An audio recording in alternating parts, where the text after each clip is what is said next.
नमस्कार सर्वांना, कसे सर्वजण. तर आज आपण बनवणार आहोत रवा लाडू. एकदम जास्त टेन्शन न घेता मस्तपैकी अशा एकदम सोप्या पद्धतीने आपण रवा लाडू बनवणार आहोत. ते बघा, मी इथे कढई गरम करायला घेतलेली. त्याच्यामध्ये मी एक वाटी तूप टाकलेलं आहे. तूप तुम्ही कमी जास्त करू शकता. ते बघा, ते तूप मी पूर्णपणे वितळून घेतलं. गाईचं तूप घेतलं आणि याच्यामध्ये मी 1 किलो रवा टाकलेला आहे. आणि आपण भाजून घेणार आहे. जर तुम्हाला जास्त थोडं तूप हवं असेल तर थोडंसं तुम्ही टाकू शकता. इथे मला थोडी मोठी कढई माझी आहे म्हणून मी थोडंसं भाजण्यासाठी घेतलं. पण ते ठीक आहे, असं एकदम एवढं तुम्ही पाहिजे तर 2 बॅचमध्ये पण हे भाजून घेऊ शकता. कधी कधी आपल्याला मिक्स करताना जास्त हे सांडू वगैरे शकतं साईडला, म्हणून तर ते बघा इथे मी 5 मिनटं झालेत पूर्णपणे भाजून. ते एवढं काय की लो फ्लेमवर एकदम मस्तपैकी असं भाजून घ्यायचं आहे आपल्याला. आता हा बघा, रव्याचा थोडा थोडा सगळीकडे कलर चेंज व्हायला लागलाय. तर फक्त मिक्स करून करून असं तुम्ही भाजून घेऊ शकता, म्हणजे खाली तो लागणार नाही कोणत्याही पद्धतीने. इथे मंद गॅसवर कसा रवा भाजला की एकदम मस्त असा आणि तो खमंग होतो आणि रवा लाडू टिकायला पण आणि टेस्टी पण राहतात. तर इथे बघा मला 20 ते 25 मिनटं हे मिश्रण भाजायला लागलेलं आहे. मग थोडं लालसर असं झालेलं आहे आणि एकदम मस्त असं हे रव्याचं मिश्रण आपलं रेडी झालेलं आहे. तर याला मी काढून थंड करून घेणार आहे एका मोठ्या भांड्यामध्ये. तुम्ही काढून असं परातीत वगैरे किंवा मोठ्या ताटात वगैरे तुम्ही हे काढून थोडं थंड करून घ्या. आणि त्याच कढईमध्ये आपण दुसरे साहित्य भाजणार आहे. ते इथं मी सुकं खोबरं घेतलं. 1 ते 1.5 वाटी तुम्ही सुकं खोबरं, जर तुम्हाला ओलं खोबरं टाकायचं असेल तर ते मला जास्त वेळ भाजायला लागेल. मी सुकं खोबरं टाकलं, जास्त वेळ भाजायला लागत नाही आणि पटकन आपलं मस्त असे रवा लाडू खुसखुशीत होतात. तर इथे फक्त मी 2-4 मिनिटच भाजले, जास्त त्याला गोल्डन वगैरे केलेलं नाही.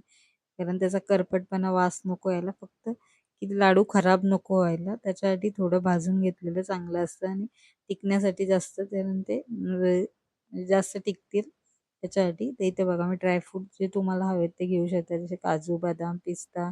मी चारोळी टाकली आहे आणि थोडे मनुके पण याच्यामध्ये ॲड केलेले आहेत. आणि हे सर्व आपण भाजून घेणार आहोत. कारण 10 ते 15 दिवस आपले मस्तपैकी असे किंवा महिनाभर पण टिकू शकतील असे आपले रवा लाडू आपण बनवणार आहोत.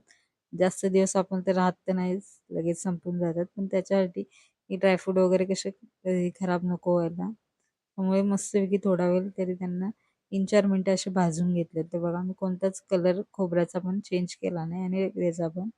तर इथे आता मी त्याच याच्यामध्ये 1.25 ग्लास म्हणजे 1 ग्लास आणि त्याच्यावर पाव ग्लास आपण पाणी टाकलेलं आहे आणि गरम करायला घेतलेलं. 1 ग्लास आणि पाव ग्लास असं समजू. आणि याच्या मध्ये बघा अर्धा किलो साखर टाकलेली. इथं आपण साखरेचा पाक करून घेणार आहोत. तर एक एक ग्लास घेतला आणि परत त्याच ग्लासनी पाव ग्लास परत पाणी टाकलेलं आहे. आणि याच्यामध्ये जर तुम्हाला साखर थोडी जास्त हवी असेल तर तुम्ही टाकू शकता. आणि बघा, पूर्णपणे ही साखर विरघळून घ्यायची आहे आपल्याला, मिक्स करून, आणि त्याला उकळी काढून घ्यायची आहे. एक मस्तपैकी आपली एक तारच तिला करायची. जास्त साखर आपण पूर्ण विरघळायला किंवा जास्त पाक आपल्याला रेडी करायचा नाही. आणि हा गरम पाकच आपल्याला याच्यावर टाकायचा आहे बघा. एकदम उकळी आली की 2-3 मिनिटात तो होऊन जातो. आणि असाच हा गरम पाक आपल्या रव्याच्या मिश्रणामध्ये आपल्याला टाकायचा आहे. आणि तो टाकल्यानंतर सर्व एका चमच्याने किंवा एका ह्याने पूर्ण मिक्स करून घ्यायचं आहे आपल्याला. हे बघा, म्हणजे आपला रवा पण फुलतो चांगला आणि साखर त्याच्यामध्ये जाते आणि एकदम रवा लाडू आपले मस्त असे टेस्टी होतात. जसं तुम्ही शिरा वगैरे खाता तसा मस्त रव्याचे लाडू होतात. इथे बघा, मी 20 ते 25 मिनिटं याला थोडं रेस्ट करून घेतलं, कारण रव्याचं ते मिश्रण आपलं रवा पूर्ण फुलण्यासाठी. जर तुम्हाला असं वाटत असेल की याच्यामध्ये पाणी कमी झालंय, तर थोडंसं तुम्ही पाक बनवून याच्यामध्ये किंवा दूध थोडंसं गरम करून थोडंसं टाकू शकता. नाहीतर मग थोडंसं पाणी गरम करून पण टाकू शकता याच्यात. आणि इथे बघा, मी ते 1 चमचा, 1 ते 1.5 चमचा वेलचीचे जायफळ पूड टाकलेली. पूर्ण मिश्रण आपलं मस्त झालेलं आहे. अशी जायफळ पूड किसून टाकली म्हणजे ते रवा वगैरे आपल्याला पोटाला बाधत नाही. आणि थोडंसं चिमूटभर याच्यामध्ये मीठ टाकलेलं आहे. कारण गोडामध्ये मीठ टाकल्यामुळे त्याचं ते पदार्थ चांगले होतात. आणि सर्व मिश्रण परत मी एकदा हाताने मस्तपैकी मिक्स करून घेतलं. तर रवा कसा आहे आपण तसाच ठेवलेला होता, त्यामुळे तो एका ठिकाणी हे होऊन पूर्ण गुठल्या होऊन नको जायला. पूर्ण सगळ्या मिश्रणाला सगळ्या वस्तू ते लागायला पाहिजे. त्याच्यासाठी हाताने मस्तपैकी मिक्स करून घ्या. आणि आपण याच्या आता रवा लाडू हे लाडू बनवणार आहे. जर तुम्हाला वाटत असेल की थोडं पाक जास्त झालाय तर थोडासा रवा तुम्ही भाजून याच्यामध्ये टाकू शकता. ते थोडा बेसन जरी भाजून टाकलं तरी होऊन जाईल. तर बघा लाडू मस्तपैकी बनतोय आणि एक मस्तपैकी असा रवा लाडू आपला रेडी झालेला आहे.